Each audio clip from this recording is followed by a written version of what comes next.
August മാസം 26-ാം തീയതിയാണ് ഞാൻ വന്നെടുക്കുന്നത്. ഇത് ഞാൻ എടുക്കുന്നത് ഞാൻ ലാബ് ടെക്നീഷ്യനാണ്. എൻ്റെ അമ്മയ്ക്കും ഇതുപോലെ സുഖമില്ലാതെ ഇരിക്കുമായിരുന്നു. ബ്രെയിൻ ട്യൂമറായിട്ട് അമ്മയ്ക്ക് ഓപ്പറേഷനൊക്കെ കഴിഞ്ഞ് അങ്ങനെ സാമ്പത്തികമായ ബുദ്ധിമുട്ടും കാര്യങ്ങളൊക്കെ ആയിട്ടിരിക്കുമായിരുന്നു. ഞാൻ പുറത്തേക്ക് പോകാനൊക്കെ നോക്കുന്നുണ്ടായിരുന്നു. അപ്പോൾ യു കെ ജർമ്മനി അങ്ങനത്തെ ഏരിയയിലൊക്കെ നോക്കുമ്പോഴത്തേക്ക് ഒത്തിരി സാമ്പത്തിക ആവശ്യമുള്ളത് കാരണം എനിക്ക് അതിനുള്ള ആ ഒരു സാമ്പത്തിക സ്ഥിതി ഇല്ലാത്തത് കാരണം പിന്നെ അമ്മയ്ക്കും ഒരു കൂട്ട് വേണ്ടത് കാരണം ഞാനത് നോക്കാതിരിക്കുമായിരുന്നു. അങ്ങനെ അമ്മയ്ക്ക് ഓക്കെ ആയി എന്നറിഞ്ഞതിന് ശേഷം ഞാൻ എറണാകുളത്ത് വെച്ച് കുവൈറ്റിലേക്ക് പോകാനുള്ള കുവൈറ്റ് അണ്ടർ MOHൻ്റെ ലാബ് ടെക്നീഷ്യൻ്റെ എക്സാം അറ്റൻഡ് ചെയ്തു. ഫസ്റ്റ് ടൈം തന്നെ ഞാനത് പാസ്സാവുകയും ഇൻ്റർവ്യൂവിലും പാസ്സായി. ഞാനങ്ങനെ വിസയ്ക്ക് വേണ്ടി വെയിറ്റ് ചെയ്തിരുന്നു. അങ്ങനെ ജൂലൈ 16-ാം തീയതി എനിക്ക് വിസ വന്നു. അതിനുശേഷം ഞാൻ ജൂലൈ 28-ാം തീയതിയിലേക്ക് എനിക്ക് മെഡിക്കൽ അപ്പോയിൻമെൻറ്റ് കിട്ടി. ഞാനങ്ങനെ എറണാകുളത്ത് പോയി മെഡിക്കൽ അറ്റൻഡ് ചെയ്തു. അവരെന്നോട് റിസൾട്ട് 3 മണിക്ക് വന്ന് കളക്ട് ചെയ്യും. രാവിലെ വന്ന് എല്ലാം കൊടുത്തു. അത് കഴിഞ്ഞ് റിസൾട്ടിന് വേണ്ടി ഞാൻ വെയിറ്റ് ചെയ്തിരുന്നു. അവിടെ ചെന്നപ്പോഴത്തേക്ക് എനിക്ക് ബ്ലഡ് ടെസ്റ്റുകളെല്ലാം നോർമലാണ്. എനിക്ക് അലർജിയുടെ പ്രോബ്ലം ഉണ്ടായിരുന്നു. അങ്ങനെ അലർജിയുടെ പ്രശ്നങ്ങൾ ഉള്ളത് കാരണം എനിക്കും ടെൻഷനായിരുന്നു. എന്തെങ്കിലും റിജക്ഷൻ വരുമോ എന്നുള്ള ഭയത്താൽ തന്നെയാണ് ഞാൻ പോയത്. അങ്ങനെ ബ്ലഡ് ടെസ്റ്റുകളെല്ലാം ഞാൻ പാസ്സായി. പക്ഷേ ചെസ്റ്റ് എക്സ്റേക്കകത്ത് എനിക്ക് വൈറ്റ് സ്പോട്ടിങ് ഉള്ളത് കാരണം ഞാൻ അത് പ്രോബ്ലം ആണെന്ന് പറഞ്ഞ ഒരു CT തൊറാക്സിന് വേണ്ടിയിട്ട് എഴുതി. അങ്ങനെ ഞാൻ ഏറെ വിഷമിച്ച് അവിടെ പോയി CT എടുത്തു. പിറ്റേ ദിവസം അവർ മെയിലിൽ എനിക്ക് റിസൾട്ട് ഇട്ട് തന്നു. ഇങ്ങനെ ബാൻസ് ഫോർമേഷൻ വന്നിട്ടുണ്ട്, ഇതിന് മുന്നേ അലർജി ഇൻഫെക്ഷൻ വന്നത് കാരണം. അങ്ങനെ ഞാൻ ആകെ വിഷമത്തിലായിരിക്കുമായിരുന്നു. അങ്ങനെ 2ാമത്തെ പ്രാവശ്യം എനിക്ക് മെഡിക്കലിനുള്ള അപ്പോയിൻമെൻറ്റ് കിട്ടി. അത് കോഴിക്കോട് വെച്ചായിരുന്നു. അങ്ങനെ ഞാനും അച്ഛനും കൂടെ ഇവിടെ കോഴിക്കോട് മെഡിക്കലിന് പോയി. അവിടെയും ഇതുപോലെ തന്നെ ഒരു മെഡിക്കൽ എടുത്തതിന് ശേഷം ബ്ലഡ് ടെസ്റ്റുകളെല്ലാം ഓക്കെയാണ്, ചെസ്റ്റ് എക്സ്റേയിൽ പിന്നെയും പ്രശ്നമാണെന്ന് പറഞ്ഞു. അങ്ങനെ ആകെ വിഷമത്തിലായിട്ട് ഞാൻ വീട്ടിലൊരു ഡിപ്രഷൻ മൂഡിലായിരുന്നു. ലാസ്റ്റ് എൻ്റെ ആൻറ്റിമാരും ഒക്കെ പറഞ്ഞു, പോയി കൃപാസനത്തിൽ പോയി ഉടമ്പടി എടുത്ത് നീ ആദ്യത്തെ ഇത് നിയോഗം വെച്ച് പറഞ്ഞു, മാതാവിന് നീ സാക്ഷ്യം പറയണമെന്ന് പറഞ്ഞു. അങ്ങനെ ഞാൻ ആദ്യത്തെ ഉടമ്പടിയിലെ നിയോഗം ഇത് വെക്കുകയും സാമ്പത്തികമായിട്ടുള്ള പ്രശ്നങ്ങൾക്ക് വേണ്ടിയിട്ടാണ് ഞാൻ കൂടുതലും പറഞ്ഞിരുന്നത് മാറാനായിട്ട്. അങ്ങനെ 3ാമത്തെ മെഡിക്കൽ അപ്പോയിൻമെൻറ്റ് എനിക്ക് എറണാകുളത്ത് വീണ്ടും ലഭിച്ചു. അങ്ങനെ ഞാൻ പോയി അതുപോലെ തന്നെ മുടങ്ങാതെ പ്രത്യക്ഷീകരണ പ്രാർത്ഥനയും എല്ലാ പ്രാർത്ഥനയും ചൊല്ലുകയും എനിക്ക് ഏറ്റവും അത്ഭുതം എന്ന് പറയട്ടെ, എൻ്റെ അച്ഛനാണെങ്കിൽ കുരിശ് വരയ്ക്കാൻ നേരം ഇരിക്കുകയോ പ്രാർത്ഥിക്കുകയോ ഒന്നും ചെയ്യില്ലായിരുന്നു. ഏറ്റവും മുൻകൈ എടുത്ത് എന്നെ മുന്നിൽ നിർത്തി പ്രാർത്ഥിപ്പിക്കുന്നത് എൻ്റെ അച്ഛനായിരുന്നു. ഞാനൊരു 5 മിനിറ്റ് താമസിച്ചാൽ പോലും അച്ഛനായിരുന്നു എന്നെ വിളിച്ചെഴുന്നേപ്പിച്ച് പ്രാർത്ഥിപ്പിക്കുക, എൻ്റെ കൂടെ വന്നിരുന്ന് പ്രാർത്ഥിക്കുകയും ചെയ്തുകൊണ്ടിരുന്നത്. അതിനുശേഷം ഞാൻ മെഡിക്കൽ എടുക്കാൻ വേണ്ടി പോയി. അവിടെയും ബ്ലഡ് ടെസ്റ്റ് ഇതായി. അവർ റിപ്പീറ്റ് എക്സ്റേ പറഞ്ഞു. ഞാൻ തൈലം പൂശിയും തേൻ കഴിച്ചും ഉപ്പും കയ്യിലെടുത്ത് കാശ് രൂപ എൻ്റെ ഉടുപ്പയിൽ കുത്തി അങ്ങനെയാണ് കയറുന്നത്. അവർ റിപ്പീറ്റ് എക്സ്റേ പറഞ്ഞപ്പോഴും എനിക്ക് വീണ്ടും സങ്കടമായി. ഇനിയും കിട്ടത്തില്ലെങ്കിൽ എൻ്റെ വിസ തീരാറായി, അതിന് മുന്നേ മെഡിക്കൽ ഓക്കെ ആകണം എന്നുള്ളതായിരുന്നു.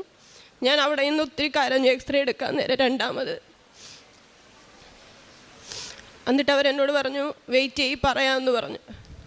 അങ്ങനെ കുറേ നേരം ഞാൻ പറഞ്ഞു, മാതാവേ എനിക്കിത് തന്നതായിട്ട് ഞാൻ വിശ്വസിച്ച് നിനക്ക് നന്ദി പറഞ്ഞ് പ്രാർത്ഥിക്കുവാണ്, നീ എനിക്കിത് തന്നിട്ടുണ്ട്, ഇത് കിട്ടിയിട്ടേ ഞാൻ ഇവിടുന്ന് പോകുള്ളൂ എന്നും പറഞ്ഞ് വിഷമിച്ച് പ്രാർത്ഥിച്ചു.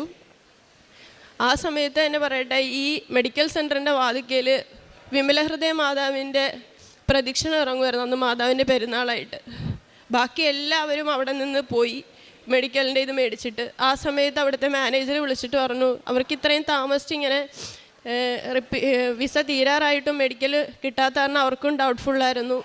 അങ്ങനെ വിളിച്ചിട്ട് പറഞ്ഞു വെയിറ്റ് ചെയ്യ് പറയാമെന്ന് പറഞ്ഞു. അപ്പം ഞാൻ എൻ്റെ കാര്യങ്ങളെല്ലാം അവിടെ പറഞ്ഞു പ്രോബ്ലം ഒന്നും വലുതായിട്ടില്ല, ചെറുതായിട്ടൊരു ഇത് കഫക്കെട്ടൽ പോലെ കാണിക്കുന്നുള്ളൂ, കുഴപ്പമൊന്നുമില്ല, പാസ്സാക്കുന്നതിന് കുഴപ്പമില്ല, വെയിറ്റ് ചെയ്യുമെന്ന് പറഞ്ഞു. അങ്ങനെ മാതാവിൻ്റെ പ്രദക്ഷിണം ഇറങ്ങുന്ന സമയത്ത് അവരെന്നെ വിളിച്ച് പറഞ്ഞു, ഇപ്പം ഞങ്ങളിത് പാസ്സാക്കി തരാം,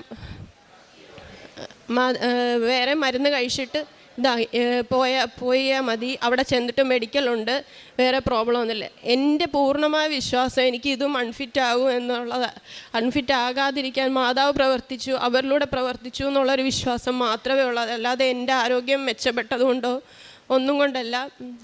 ഞാൻ ഈ ഒക്ടോബർ 7-ാം തീയതി പോവുകയാണ്. ഞാൻ എൻ്റെ ഫ്ലൈറ്റ് ടിക്കറ്റുമായിട്ട് ഇവിടെ വന്ന് നിന്ന് സാക്ഷ്യം പറയാമെന്ന് മാതാവിൻ്റെ നിയോഗം വെച്ചപ്പോൾ പറഞ്ഞു, ഇതാണ് എൻ്റെ ഫ്ലൈറ്റ് ടിക്കറ്റ്.